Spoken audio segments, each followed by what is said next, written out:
महाराष्ट्र के राज्यपाल श्री रमेश बैस जी, मुख्यमंत्री श्रीमान एकनाथ शिंदे जी,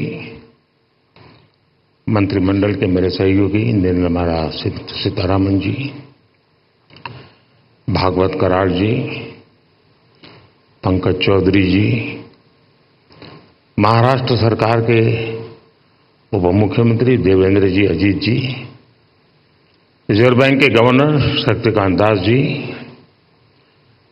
रिजर्व बैंक ऑफ इंडिया के अधिकारी, अन्य महानुभाव, देवी और सज्जनों,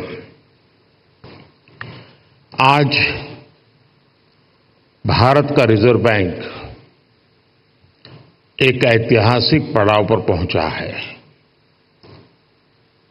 आरबीआई ने अपने 90 इयर्स पूरे किए हैं।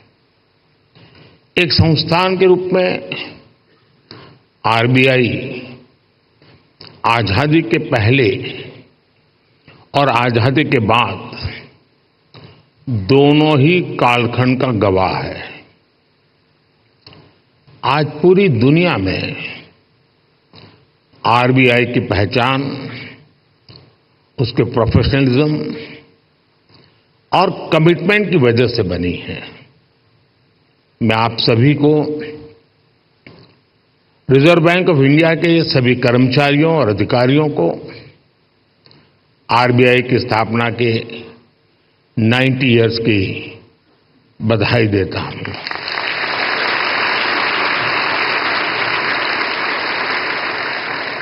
और इस समय जो लोग आरबीआई से जुड़े हैं उन्हें मैं बहुत सौभाग्यशाली मानता हूं। आज आप जो नीतियां बनाएंगे, जो काम करेंगे, उनसे आरबीआई के अगले दशक की दिशा तय होगी। ये दशक इस संस्थान को उसके शताब्दी वर्ष तक ले जाने वाला दशक है। और ये दशक विकसित भारत की संकल्प यात्रा के लिए भी उतना ही अहम है। और इसके लिए जैसा आप लोगों का मंत्र है, आरबीआई को तेज ग्रोथ को सर्वोच्च प्राथमिकता देते हुए ट्रस्ट और स्टेबिलिटी पर भी उतना ही फोकस करना है। मैं आरबीआई को उसके लक्ष्यों और संकल्पों के लिए भी शुभकामनाएं देता हूं। साथियों, आप सभी अपनी फील्ड के एक्सपर्ट्स हैं।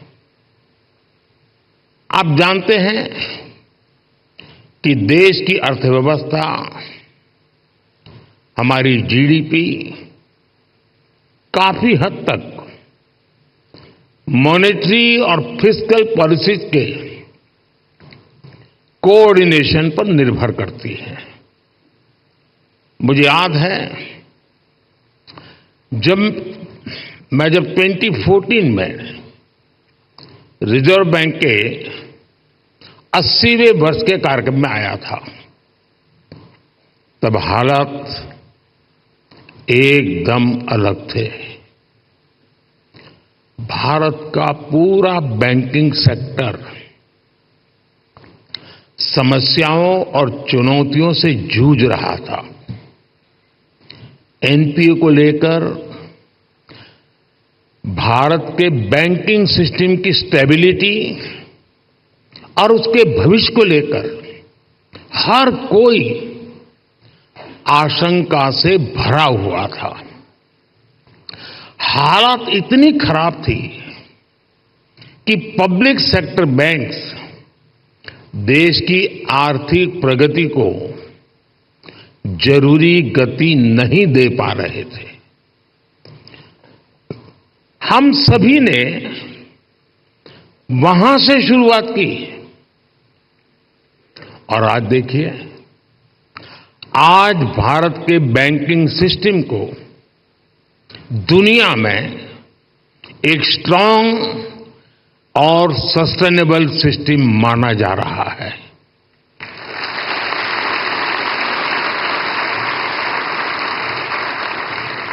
जो बैंकिंग सिस्टम कभी डूबने की कगार पर था, वो बैंकिंग सिस्टम अब प्रॉफिट में आ गया है और क्रेडिट में रिकॉर्ड वृद्धि दिखा रहा है।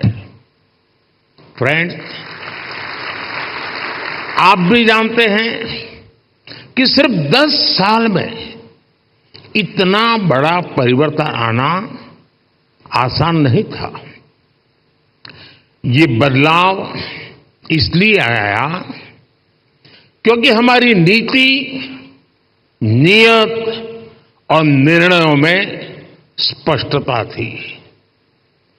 ये बदलाव इसलिए आया क्योंकि हमारे प्रयासों में दृढ़ता थी, ईमानदारी थी। आज देश देख रहा है, जब नीयत सही होती है तो नीति सही होती है। जब नीति सही होती है तो निर्णय सही होते हैं, और जब निर्णय सही होते हैं तो नतीजे सही मिलते हैं।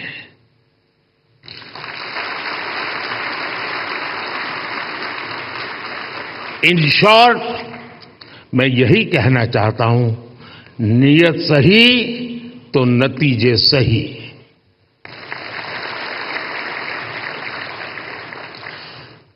कैसे देश का बैंकिंग सिस्टम ट्रांसफॉर्म हुआ, ये अपने आप में एक स्टडी का विषय है। हमने कोई भी सिरा ऐसा नहीं था जिसे ऐसे ही छोड़ दिया हो। हमारी सरकार ने रिकॉग्निशन, रिजोल्यूशन और रिकैपिटलाइजेशन की रणनीति पर काम किया। पब्लिक सेक्टर बैंक के हालात सुधारने के लिए सरकार ने करीब 3.5 लाख करोड़ का कैपिटल इन्फ्यूजन किया और साथ ही गवर्नेंस संबंधी कई रिफॉर्म्स भी किए। अकेले इंसॉल्वेंसी एंड बैंक्रप्सी कोड की नई व्यवस्था से ही करीब 3.25 लाख करोड़ के लोन्स रिजॉल्व हुए। और एक आंकड़ा देशवासियों को जरूर जानना जरूरी है। 27,000 से ज्यादा ऐसी एप्लीकेशंस जिसमें 9 लाख करोड़ रुपए से ज्यादा का अंडरलाइन डिफॉल्ट था, वो आईबीसी में एडमिशन से पहले ही रिजॉल्व हो गई। ये दिखाता है कि इस नई व्यवस्था का सामर्थ्य कितना ज्यादा है। बैंकों का जो ग्रॉस एनपीए 2018 में 11.25% के आसपास था, वो सितंबर 2023 आते आते 3% से भी कम हो गया।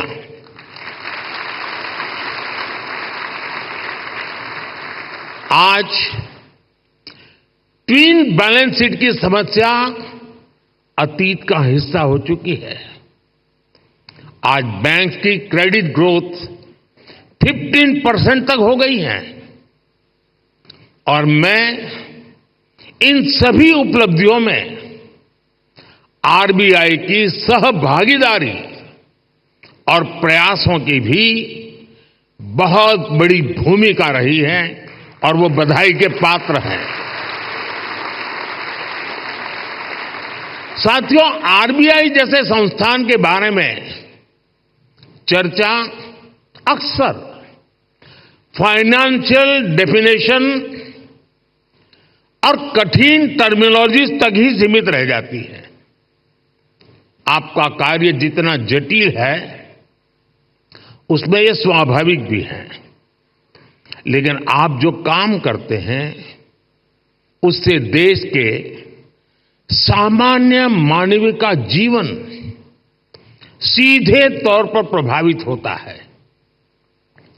बीते 10 वर्षों में हमने सेंट्रल बैंक, बैंकिंग सिस्टम और अंतिम पायदान पर खड़े व्यक्ति के बीच इस कनेक्ट को हाईलाइट किया है।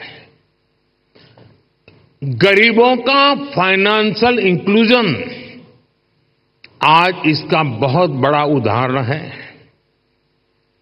आज देश में 52 करोड़ जनधन खाते हैं।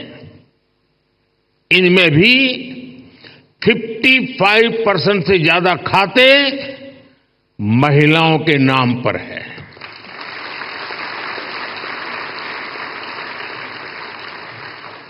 इसी फाइनेंशियल इंक्लूजन का प्रभाव आप एग्रीकल्चर और फिशरीज जैसे सेक्टर्स में भी देख सकते हैं।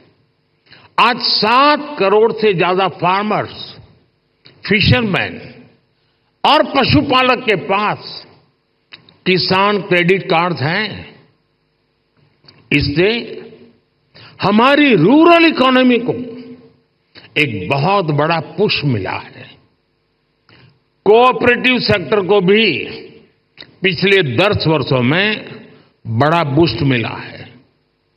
सहकारिता में कोऑपरेटिव बैंक की एक बहुत बड़ी भूमिका होती है और ये रिजर्व बैंक के रेगुलेशन और सुपरविजन का एक महत्वपूर्ण क्षेत्र भी है।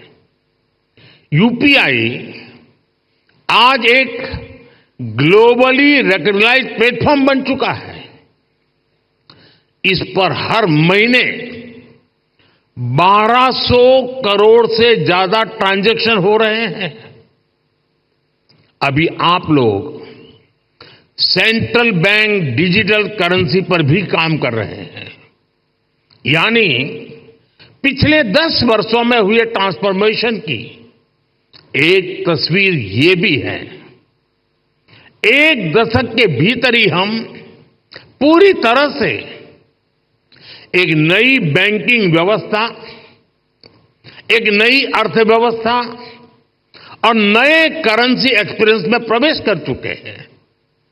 और जैसा मैंने पहले कहा है, पिछले 10 साल में जो हुआ वो तो सिर्फ ट्रेलर है।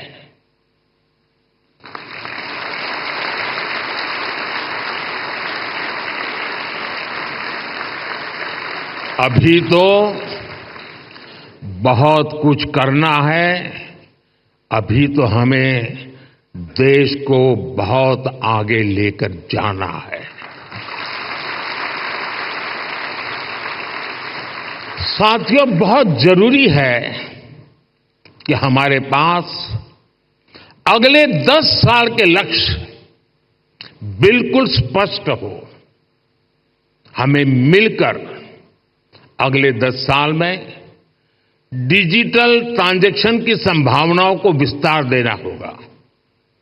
हमें कैशलेस इकोनॉमी से आ रहे इन बदलावों पर नजर भी रखनी होगी। हमें फाइनेंशियल इंक्लूजन और एम्पावरिंग एफर्ट्स को भी और बेहतर करना होगा। साथियों, इतनी बड़ी जनसंख्या की बैंकिंग नीड्स भी अलग अलग हो सकती है। कई लोग फिजिकल ब्रांच मॉडल को पसंद करते हैं, कई लोगों को डिजिटल डिलीवरी पसंद होती है। देश को ऐसी नीतियां बनाने की जरूरत है जिससे ईज ऑफ डूइंग बैंकिंग बेहतर हो और सभी को उनकी जरूरत के अनुसार क्रेडिट एक्सेस मिल सके। डीपीआई के क्षेत्र में भारत को अग्रणी बनाने के लिए हमें आर्टिफिशियल इंटेलिजेंस, मशीन लर्निंग की निरंतर मदद लेनी चाहिए। भारत की प्रगति तेज गति से हो, इंक्लूसिव हो, सस्टेनेबल हो, इसके लिए रिजर्व बैंक को लगातार कदम उठाते रहने होंगे।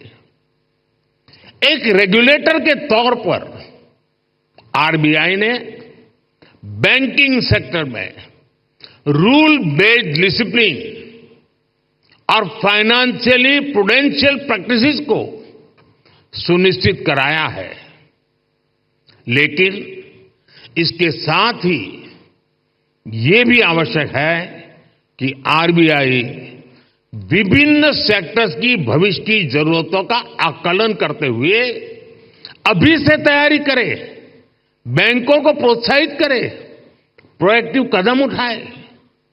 मैं आपको विश्वास दिलाता हूं कि सरकार आपके साथ है।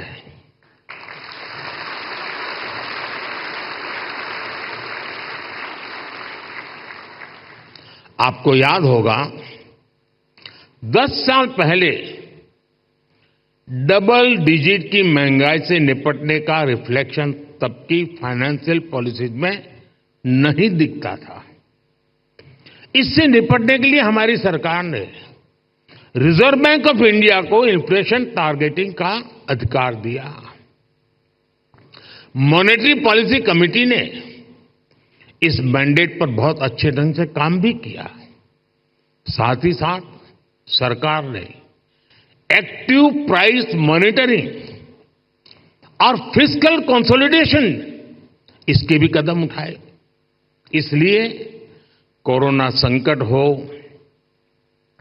अलग अलग देशों में युद्ध की स्थिति हो, तनाव हो, भारत में इन्फ्लेशन मॉडरेट लेवल पर ही रही। साथियों, जिस देश की प्रायोरिटी स्पष्ट हो उसे प्रोग्रेस करने से कोई नहीं रोक सकता।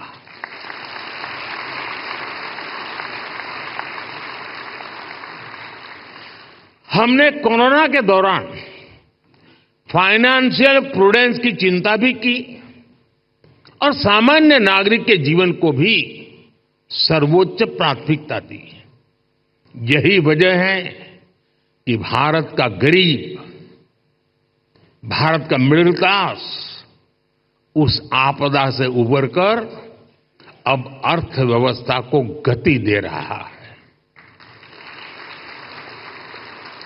दुनिया के बड़े बड़े देश जहां अभी तक उस झटके से उबरने की कोशिश कर रहे हैं, वहीं इंडियन इकोनॉमी नए रिकॉर्ड बना रही है।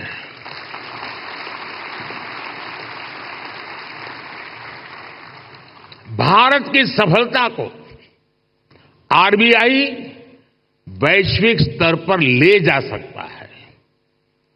इन्फ्लेशन कंट्रोल और ग्रोथ में एक बैलेंस बनाना किसी भी डेवलपिंग कंट्री की बहुत यूनिक जरूरत होती है। इससे निपटने के लिए कौन कौन से मॉनेटरी टूल्स हो सकते हैं, इसके बारे में सोचना बहुत आवश्यक है। आरबीआई इसके लिए एक मॉडल बनकर ग्लोबल लीडरशिप की भूमिका निभा सकता है। और ये बात मैं 10 साल के अनुभव के बाद कहता हूं, और ये बात दुनिया को निकट से जानने समझने के बाद कह रहा हूं।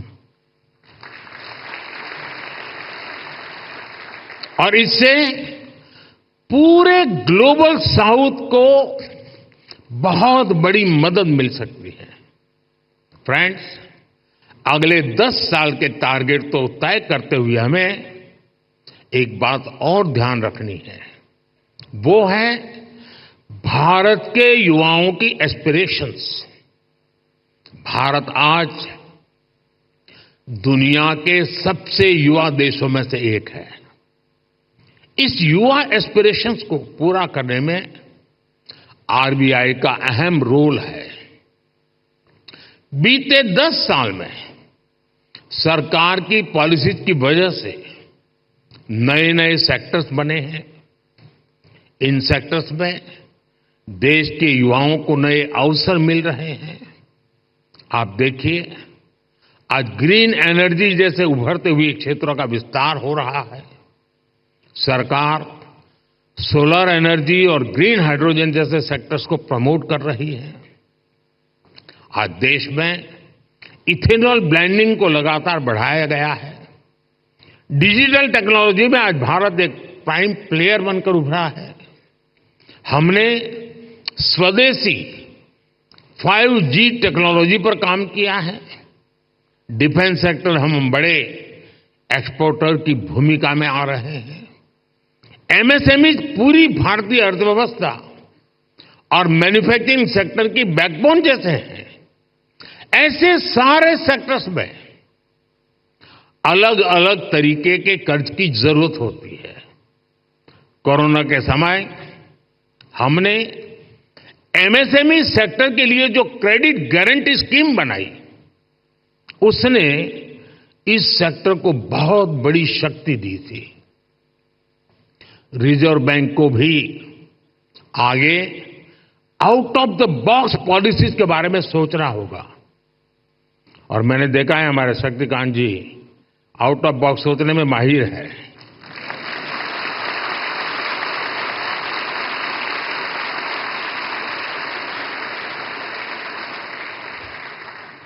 और मुझे खुशी है कि सबसे ज्यादा तालियां इस बात पर पड़ी।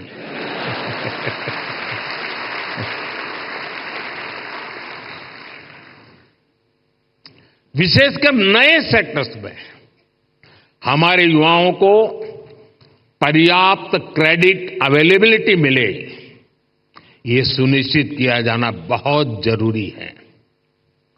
साथियों, 21वीं सदी में इनोवेशन का बहुत महत्व रहने वाला है। सरकार इनोवेशन पर रिकॉर्ड इन्वेस्ट कर रही है। आपने देखा है, अभी अभी हमने जो इंटरिम बजट दिया, उसमें इनोवेशन के लिए 1 लाख करोड़ रुपए का रिसर्च फंड भी बनाया है। कटिंग एज टेक्नोलॉजी पर जो प्रपोजल आएंगे, जो लोग इस क्षेत्र में काम करना चाहते हैं, हम उनके लिए कैसे प्रिपेयर हो, ये सोचना बहुत आवश्यक है। और आरबीआई को अभी से सोचना चाहिए कि वो कैसे उनकी मदद करेगा। हमें ऐसे लोग पहचानने होंगे, हमें ऐसी टीम्स बनानी होगी जो परंपरागत कारोबार हैं, जो आने वाले विषय हैं, हमें उन्हें लेकर एक्सपर्टीज डेवलप करनी चाहिए। इसी तरह स्पेस सेक्टर ओपन हो रहा है।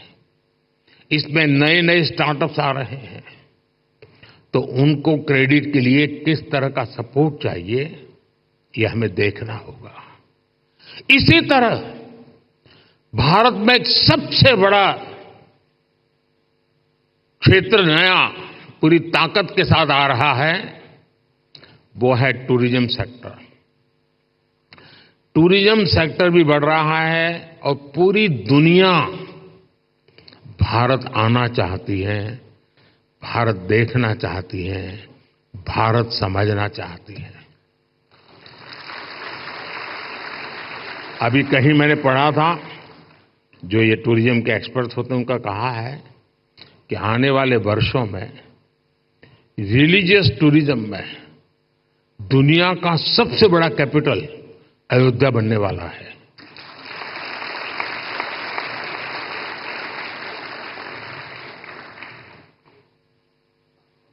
हमें देखना होगा कि इस सेक्टर को फाइनेंशियल सपोर्ट करने के लिए हमारी क्या तैयारी है। जो देश में नए नए सेक्टर्स बन रहे हैं, हमें उनमें अभी से एक्सपर्टीज डेवलप करनी चाहिए और उनको हम कैसे सपोर्ट करेंगे, इस पर भी पहले से मंथन होना चाहिए। अभी 100 दिन मैं चुनाव में बिजी हूं, तो आपके पास भरपूर समय है। आप सोच के रखिए, क्योंकि शपथ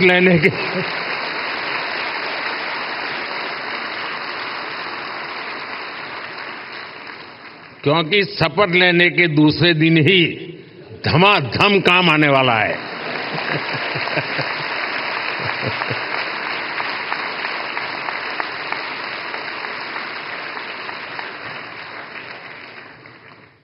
साथियों, हम लोगों ने फाइनेंशियल इंक्लूजन पर बहुत काम किया है, डिजिटल पेमेंट पर बहुत काम किया है।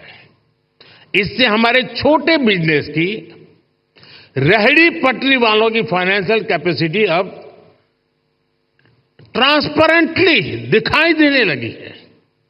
अब इस जानकारी का उपयोग करते हुए हमें उन्हें फाइनेंशियल एम्पावर करना है। फ्रेंड्स, हमें मिलकर अगले 10 वर्षों में एक और बड़ा काम करना है। हमें भारत की आर्थिक आत्मनिर्भरता को बढ़ाना है। हमें कोशिश करनी है कि हमारी इकोनॉमी दुनिया के संकटों से कम प्रभावित हो। आज भारत ग्लोबल जीडीपी ग्रोथ में 15% के साथ ग्लोबल ग्रोथ का इंजन बन रहा है। इन स्थितियों में ये प्रयास होना चाहिए कि हमारा रुपया पूरी दुनिया में ज्यादा एक्सेसिबल भी हो, एक्सेप्टेबल भी हो। एक और ट्रेंड जो बीते कुछ वर्षों में पूरी दुनिया में देखने को मिला है, वो है बहुत ज्यादा आर्थिक विस्तार और बढ़ता हुआ कर्ज। कई देशों का प्राइवेट सेक्टर डेट तो उनकी जीडीपी के 2 गुने तक पहुंच गया है। कई देशों का डेट लेवल उस देश के साथ साथ पूरी दुनिया की अर्थव्यवस्था को प्रभावित करता है। रिजर्व बैंक को इस पर भी एक स्टडी करनी चाहिए।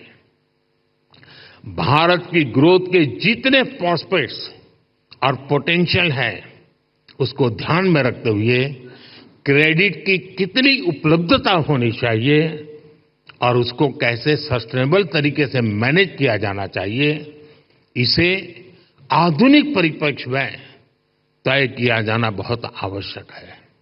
साथियों, देश के लिए जरूरी प्रोजेक्ट्स को फंडिंग देने के लिए हमारी बैंकिंग इंडस्ट्री को उसके आगे बढ़ना भी उतना ही जरूरी होगा।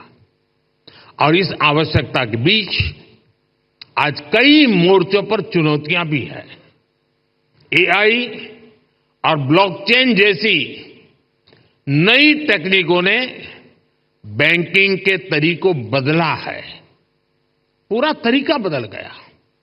बढ़ती डिजिटल बैंकिंग की व्यवस्था में साइबर सिक्योरिटी की भूमिका बहुत अहम हो गई है।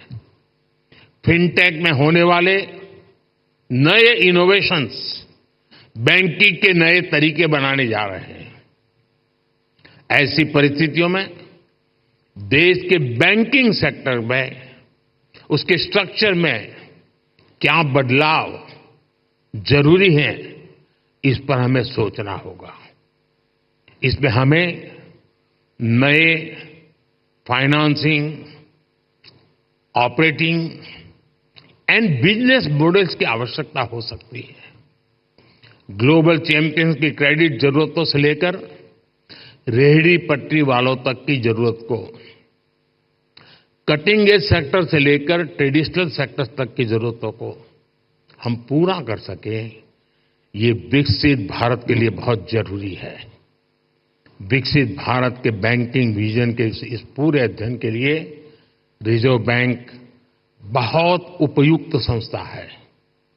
आपके ये प्रयास 2047 के विकसित भारत के निर्माण के लिए बहुत अहम होंगे।